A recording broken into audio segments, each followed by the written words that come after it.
современных фильмах кинематограф излишне романтизирует тему Средневековья. Благородные рыцари, крестовые походы, святая инквизиция и, конечно же, неприступные замки. А ведь стены монументальных укреплений европейских феодалов были свидетелями многих кровопролитных сражений. Подвиги воинов древних цивилизаций восхищают, потому что кажутся почти невозможными. Но стоило ли предпринимать такие колоссальные усилия, если можно было просто обойти крепость? Причины штурма замковых укреплений. Вспомним поговорку «умный в гору не пойдет, умный гору обойдет». Так вот это совсем не тот случай. В эпоху Средневековья захват территории врага непременно начинался с осады замковых укреплений. Начиная с XIII века победой в бою считался успешный штурм, в результате которого противник получал тактическое преимущество. Для строительства крепости выбирали высокий холм, откуда открывался полный обзор прилегающих территорий. Вокруг ее стен обустраивали ров с высоким валом. Укрывшись за стенами крепости, можно было перегруппировывать войска, ощущая себя в некоторой безопасности. К примеру, римские легионеры демонстрировали совершенно иную стратегию. Благодаря мужеству и блестящей физической подготовке воинов, экономика Древнего Рима могла позволить существенные траты на их обучение и содержание.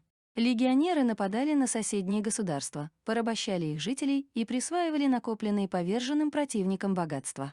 Поскольку результаты таких походов лишь усиливали могущество казны, Великая Римская империя полностью обеспечивала их и не обязывала вести хозяйство. В эпоху Средневековья содержать многочисленное профессиональное войско стало финансово невозможно, поэтому роль защитников на себя примерило дворянство. Неудивительно, что уровень подготовки привилегированного сословия и римских воинов сильно отличался.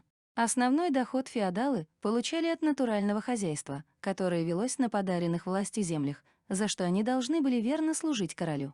Чтобы за время отсутствия хозяина поместье не пришло в упадок или не пострадало от набегов захватчиков, правители фиксировали время службы. То есть воин принимал участие в военных кампаниях ограниченное количество дней, а находясь в так называемом отпуске, возвращался на свои земли. Так, после неудачного штурма замки атакующего феодала подвергались ответному нападению со стороны защищавшегося. Поэтому в целях будущей безопасности важно было добиться полного поражения противника или нанести ему как можно больший урон. Неприступная крепость имела военно-оборонительное значение и служила главным центром управления подконтрольной территории, а также торговли. Запас провианта и источник воды помогал ее обитателям выдерживать долгую осаду. Обходить ее и двигаться дальше было бессмысленно, ведь основная военная мощь оставалась за толстыми стенами укрепления. В таком случае агрессор подставлял врагу свой тыл. Закрывшиеся в замке рыцари могли в любой момент нагнать неприятеля и захватить их обозы с провиантом, тем самым изморив атакующие войска. Также было опасно оставлять в живых обороняющихся воинов, так как они представляли опасность для возвращавшегося на родные земли каравана с награбленными трофеями.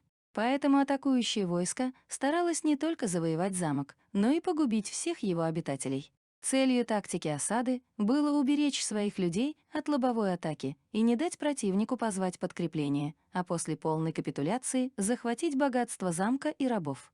Примеры осады в истории. Сегодня многие замки Европы находятся в запустении не только по причине своего многолетнего существования. Во времена, когда они являлись ареной боев, их целенаправленно и умело разрушали со всем мастерством военного искусства. В ход шли все возможные тактики.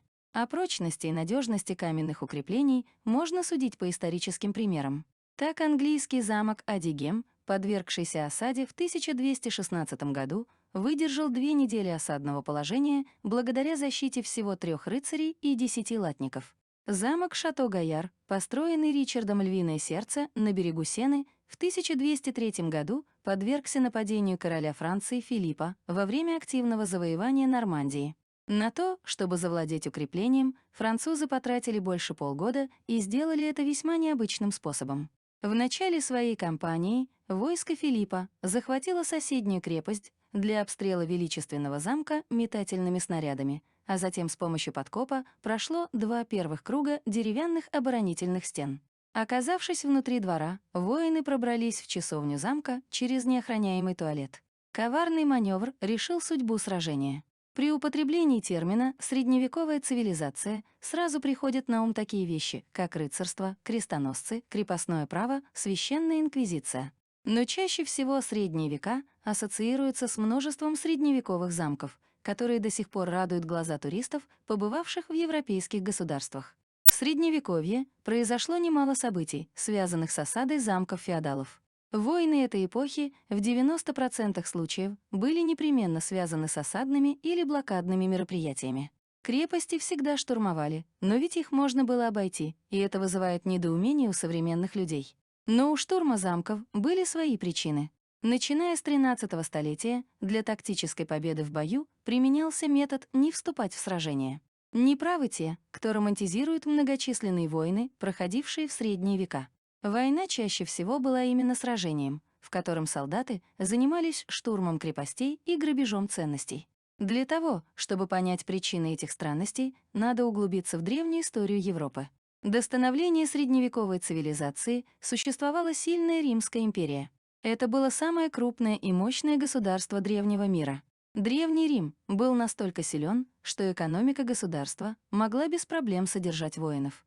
Солдаты римской армии не занимались хозяйством, но хорошо содержались, так как государство богатело за счет них. Римские легионеры грабили соседние государства, захватывали богатство, а пленников превращали в рабов. Это позволило императорскому Риму усилить свое могущество за счет прибывающих огромных средств в государственную казну державы. Но в Средневековье все изменилось. С разрушением Римской империи государственный бюджет оскудел настолько, что денег на содержание профессиональных солдат не осталось. Королевская власть стала опираться на дворянство. Именно это сословие стало воинами, но их положение существенно отличалось от древнеримских солдат. Если римские легионеры не занимались хозяйственными делами, то средневековые феодалы не представляли свою жизнь без натурального хозяйства, который приносил им основную часть дохода. Короли дарили своим верным вассалам огромные участки земли. За это они должны были служить своему сеньору верой и правдой.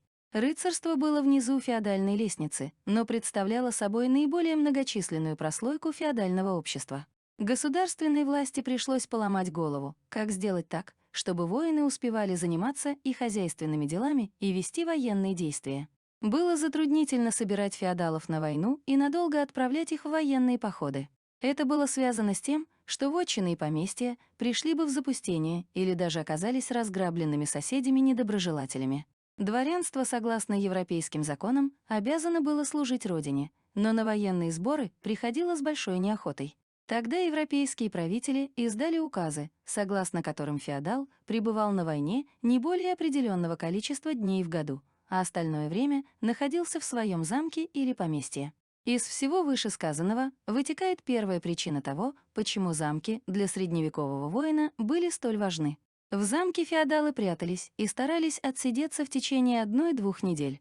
В это время действительно могли произойти неприятные вещи. Например, сосед мог взять часть прилегающих к замку земель или забрать крепостных крестьян себе, но в самой крепости сам хозяин замка и его верные вассалы оставались в защите. А по истечении 2 недель в войне наступал перелом, связанный с тем, что вражеское войско обязано было уйти в свои владения, так как наступал отпуск, связанный с лимитом на количество дней несения военной службы. После этого бывший защищающийся превращался в атакующего и наведывался с нехорошими целями к тем феодалам, которые еще недавно неудачно штурмовали его замок. В связи с этим было очень важно в течение 1-2 недель взять замок, зачистить его, а защитников заставить работать на нового хозяина.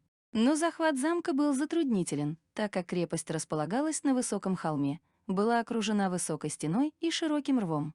Для проникновения в замок врагам нужно было преодолеть множество препятствий. В связи с этим было очень важно в течение 1-2 недель взять замок, зачистить его, а защитников заставить работать на нового хозяина. Но захват замка был затруднителен, так как крепость располагалась на высоком холме, была окружена высокой стеной и широким рвом. Для проникновения в замок врагам нужно было преодолеть множество препятствий. Следующей причиной важности штурма замка являлась постоянная угроза со стороны защитников замка в случае, если их оставляли в живых. Эти рыцари, даже в количестве 15 человек, могли атаковать с тыла караван с награбленным, отбирать продовольствие, которое еще совсем недавно принадлежало хозяину замка.